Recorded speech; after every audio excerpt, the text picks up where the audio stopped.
देखने वाले को लगता है कि सिर्फ आके 1 आवर का क्लास उन्होंने लिया है, लेकिन आपके हिसाब से वो 1 आवर का क्लास देने के लिए टीचर्स को कितनी उनके एंड से एफर्ट्स डालनी पड़ती है?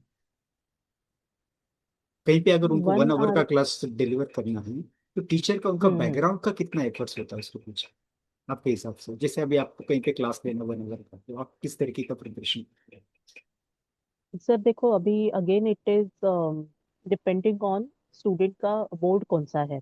हम्म, तो हर बोर्ड का अपना अपना अलग डिमांड है। स्टेट right, बोर्ड में चीज़ों को आई मीन कॉन्सेप्ट्स बेस्ड कम रहता है, टॉपिक का इंट्रोडक्शन ज़्यादा रहता है। स्टेट हम्म, बोर्ड, सीबीएसई, आईसीएसई।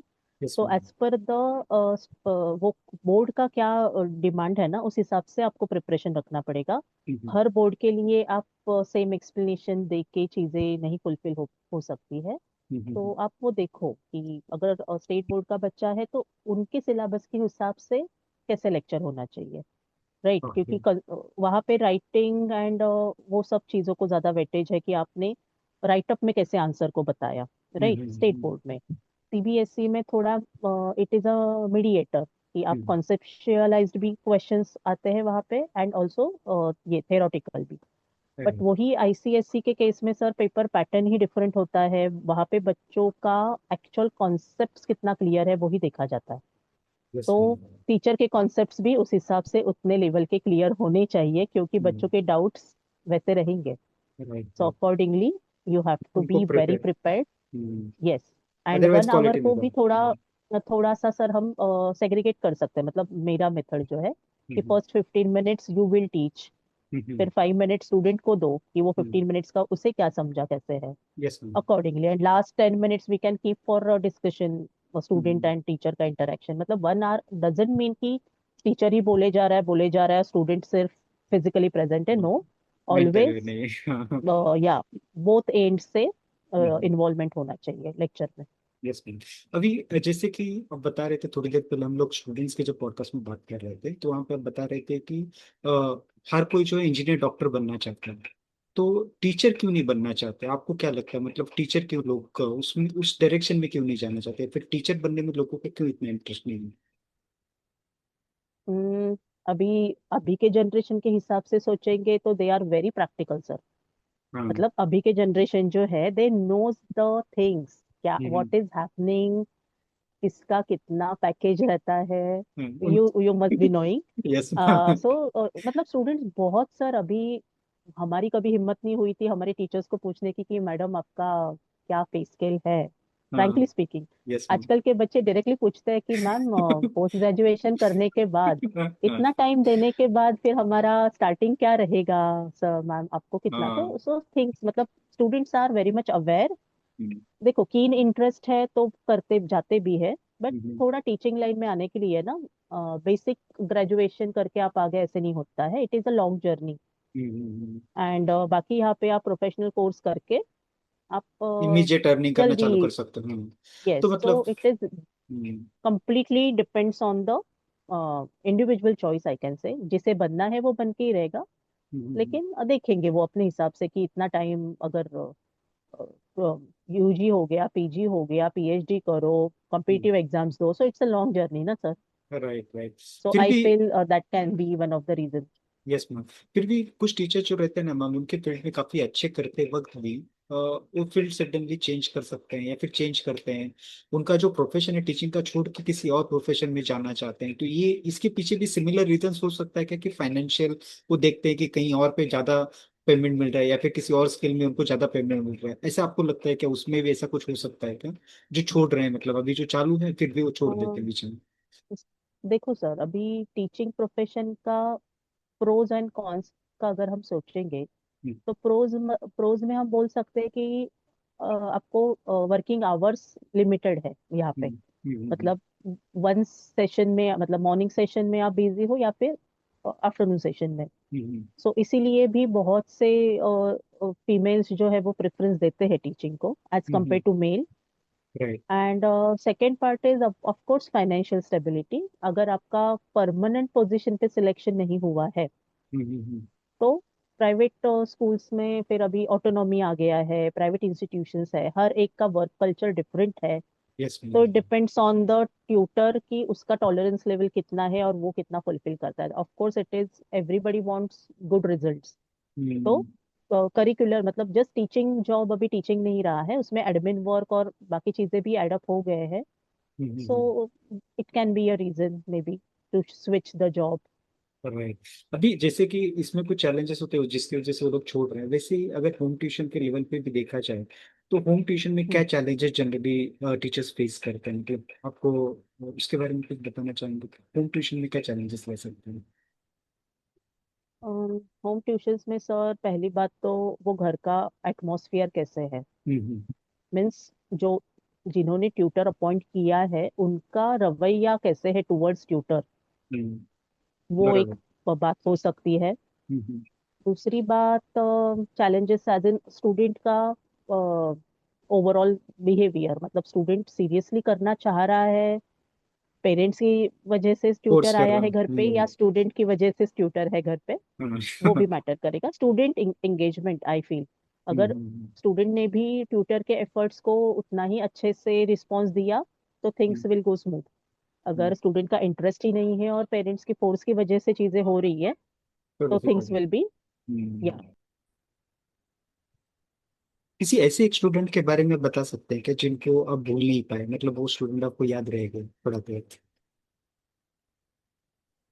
सर किसी देखो, स्टूडेंट का एक्सपीरियंस। एक एक ही अब एक ही स्टूडेंट को तो हम नहीं ऐसे याद रख सकते हैं, तो ओके, सब बहुत सारे स्टूडेंट्स का स्टूडेंट्स अपना हैं। अपना एक स्टोरी रहता है। हाँ हाँ। तो अ, है सर, मतलब एक स्टूडेंट जो था आईसीएससी बोर्ड का था, हाँ। और मतलब name and every details you doesn't want ना यस सर, यस, एक नो नो। एक्सपीरियंस बताना है। Yes yes yes. तो वो स्टूडेंट के पेरेंट्स का कहना था कि we have lots of money ma'am, आप वो चिंता ही मत करो, आपका जो भी डिमांड है हम आपको ब्लैंक चेक भी देने को राजी है।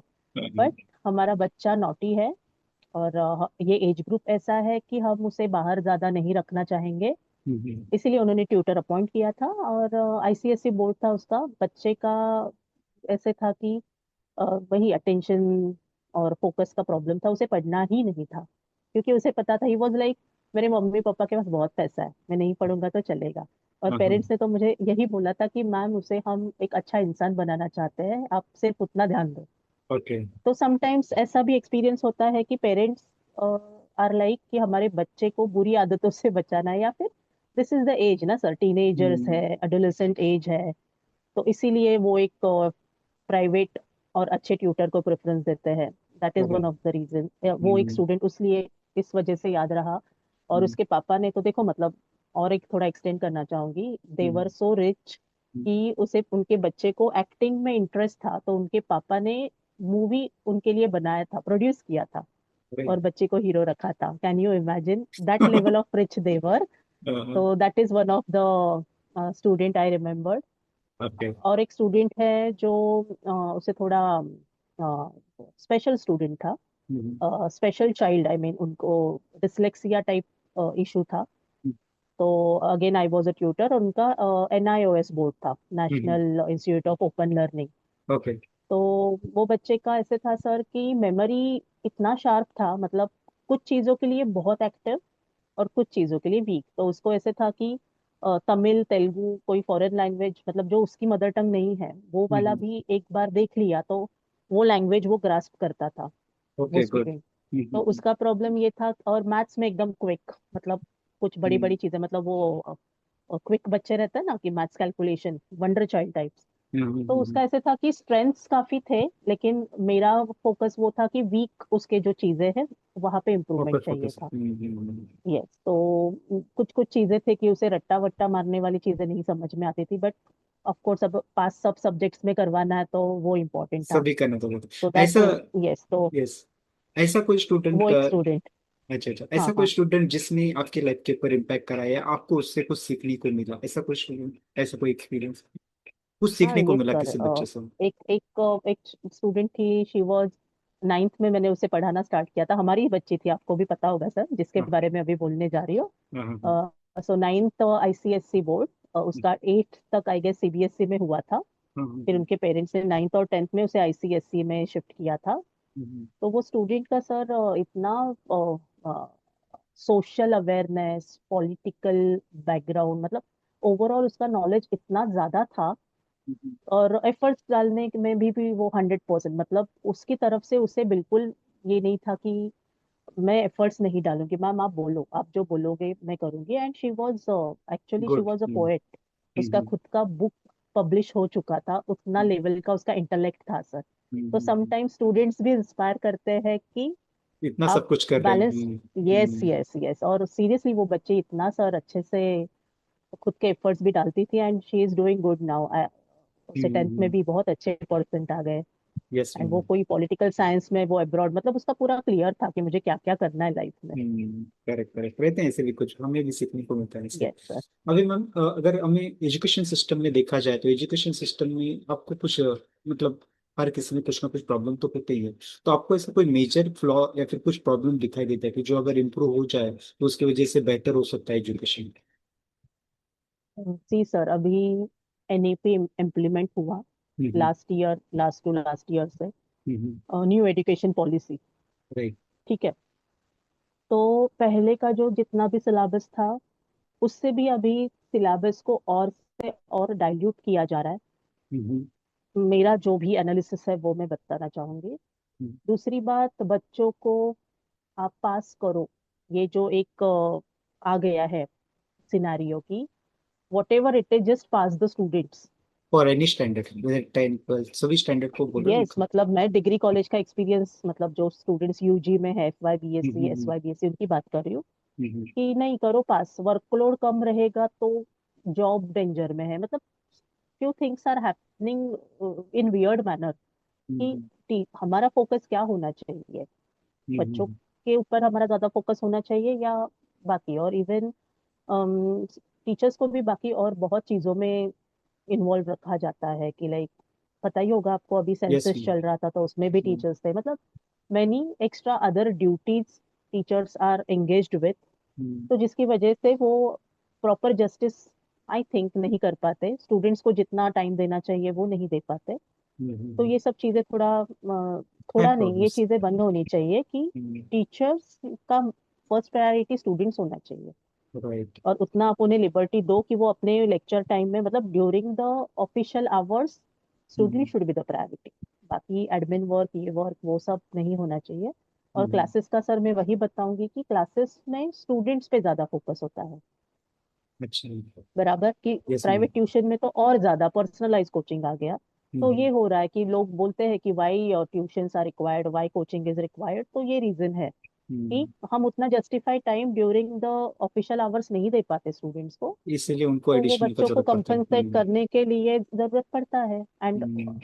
आपके, हमारा जितना भी सर असाइनमेंट्स हुए हैं साथ में, हम्म। आपका तो कभी कुछ ऐसा मुझे कम, मतलब ये रूल्स है, ऐसा ऐसा वैसा नहीं है, आपका फुल लिबर्टी है मैम, आप देख लो, यस आपको मैम। मैंने दिया है स्टूडेंट, आप देख लो। सो यस ये मैम। लिबर्टी भी काफी हद तक मायने करता है कि हमें लिबर्टी रहता है तो we can handle the assignment in your way, proper right. Manner, in correct. My ways. Yes ma'am. तो ये सब चीजें हैं सर कि जिससे मुझे आपके साथ जुड़े रहने में काफी अच्छा लगा। हम लोग सर मोर देन 10 ईयर से जुड़े हैं, नहीं यस ज्यादा मैम। ही, 15 साल, हाँ। 15 साल हो गए। Yes yes. मैम। और ये हमारे ये स्टूडेंट्स का हाँ। रिजल्ट भी इम्प्रूव ही हुआ है ना सर, यस, हमेशा सभी अच्छा का ही हुआ रिजल्ट है। अच्छा है। Yes ma'am. अभी जो एआई का है तो एआई कुछ यूजफुल है क्या टीचर्स के लिए? किसी भी तरीके से मतलब यस सर, उनको यूज करना एआई चाहिए। टीचर्स के लिए भी यूजफुल है। हम्म। देखो, इसमें हमारा टाइम बच जाता है। जो हमें हम्म। फिजिकली करने में टाइम लगता था, वो चीजें बहुत कम टाइम में आ जाता है, जो फॉर्मेट में। देखो, हम्म। एआई आपको इंस्ट्रक्शंस देने, ऐसे देने हैं कि आपका काम सिंप्लीफाई हो जाए। हम्म। एआई खुद खुद का दिमाग नहीं यूज करता। बराबर। आपको अगर टेस्ट सीरीज बनवानी है तो आपको कितना उसमें डिफिकल्टी लेवल का टेस्ट सीरीज बनवाना है, मतलब it is completely depends on your instructions, how yes. instructions you are giving to prompt the AI, and how correct you are वैसे। taking your work done. Yes So yes. of course AI is useful, but हम्म। आप काम बढ़ा रहे हो या काम smartly कर रहे हो, देखो यहाँ पे स्मार्ट वर्क चाहिए। while using AI you should be smart enough, then only you can use it, otherwise देखो वो एज इट इज उधर का इधर कॉपी किया तो कोई भी पकड़ लेगा, बच्चे भी समझ जाते हैं सर यस यस। कि ये कैसा यूज किया गया है AI। टीचिंग स्किल की वजह से आपके पर्सनल लाइफ में कुछ बेहतर हुआ है, मतलब टीचिंग स्किल की वजह से कुछ बेनिफिट हुआ है क्या आपको? आपका प्रोफेशन तो टीचिंग देखो, होने की वजह से कुछ बेनिफिट हुआ है? ऑफ कोर्स हुआ है सर। एक तो है ना, teaching considered as a noble profession, मतलब राइट। जितना मैं खुद एक्सपीरियंस करती हूँ, hmm. Just because I am a teacher, और जब मेरी बच्ची के स्कूल में मैं जाती हूँ as a parent, hmm. But जब वो पता चल जाता है कि इनकी माँ जो है वो ट्यूटर है या ट्यूटर टीचर है। प्रोफेसर है कॉलेज में, साइंटिस्ट है, तो ये सब चीज़ों से ऑफकोर्स लोगों का आपके टूवर्ड्स देखने का नजरिया चेंज हो जाता है, रिस्पेक्ट काफी रिस्पेक्ट बढ़ जाता है, रिस्पेक्ट बढ़ जाता है, और आपसे जेन्युइन लोग जेन्युइनली कनेक्ट होना चाहते हैं। Yes ma'am. राइट। ये एक बहुत बेनिफिट है। पॉजिटिव इम्पैक्ट लगता है सर। बाकी कोई प्रोफेशन में आई थिंक देखो हर एक प्रोफेशन का है अपना अपना प्रोज एंड कॉन्स, बट यहाँ पे ना वंस लोगों को समझ में आ जाता है आप टीचिंग में हो, आपके लिए रिस्पेक्ट बढ़ता ही है। Yes ma'am. अभी हम लोग रैपिड फायर करेंगे जैसे स्टूडेंट पॉडकास्ट में किया था। तो ऑनलाइन टीचिंग अच्छा है या ऑफलाइन टीचिंग अच्छा है एज ए टीचर के लिए? इनको क्या प्रेफर करना चाहिए, online I will offline? Prefer online online teaching sir. Online. It saves time and energy of travelling and all. Yes right. Sir, definitely. Yes ma'am. Being a Mumbaikar तो travelling आपको पता है, बाय रोड जाओ या by बहुत train, traffic है public सब कुछ। transport. Yes, yes. So online is the best. Strict teacher होना जरूरी है या फ्रेंडली टीचर होना जरूरी है? Again, sir, blending both. Student क्या बहुत। है उस हिसाब से हमें चेंज करना पड़ेगा। ट्यूटरिंग का करते वक्त मोस्ट डिफिकल्ट पार्ट क्या हो जाता है, मतलब ऐसा क्या हो जाता है कि ट्यूटरिंग में ये बहुत ज्यादा डिफिकल्ट हो जाता है? टीचिंग रिलेटेड स्टूडेंट को पढ़ाना है, हम लोगों को तो पढ़ाते हैं, तो ऐसा कभी कुछ डिफिकल्टी फेस होता है? अगर हमें कुछ एक सेंटेंस बताना है देखिए, कि है इसे। when student is not serious ना सर, उस हम्म। टाइम पे ही डिफिकल्टी लगता है कि कितना भी, मतलब पालत्या घड्यावर पाणी असं मराठीत एक म्हण आहे, हाँ हाँ। की वैसे किती टाका तुम्ही त्याला नाही ऍब्झॉर्बच नाही करायचंय, तर त्यावेळेला जरा डिसअपॉइंटेड वाटतं की आपले एवढे एफर्ट्स नाही कामी येत आहेत। अशा वेळेला सर वाईट वाटतं, अदरवाईज टीचिंग खूप छान आहे। जेव्हा यस यस। मुलं त्यांना जे इम्पॉसिबल गोष्टी अचीव करतात ना, आणि त्यांचा जो आनंद असतो, आणि त्यानंतर ते आपल्याला फोन करून जेव्हा सांगतात किंवा पर्सनली भेटून सांगतात, मॅम झालं हे वाटलं नव्हतं, सो हाँ। That is like a reward. Correct correct. एक वन आणि सेंटेंस, वन सेंटेंस और one word for teaching. Passion, Passion. Yes. So you have this to be was passionate. to teach, correct. This was a nice discussion, man, about the tutors problems, education system problems, and everything. Let's see how this will be helpful for the people. Thank you very much for giving the time. Yes, yes, sure sure sir, thank you so Uh, much. Yes ma'am. आगे thanks for भी। Your time also sir. Thank you ma'am. आगे भी हम लोग connect होते रहेंगे जैसे जैसे कोई पर जरूरत श्योर, पड़ेगा उस हिसाब से। Sure sir, sure. Yes. Thank thank you you. So much. Thank you. या बाय। बाय।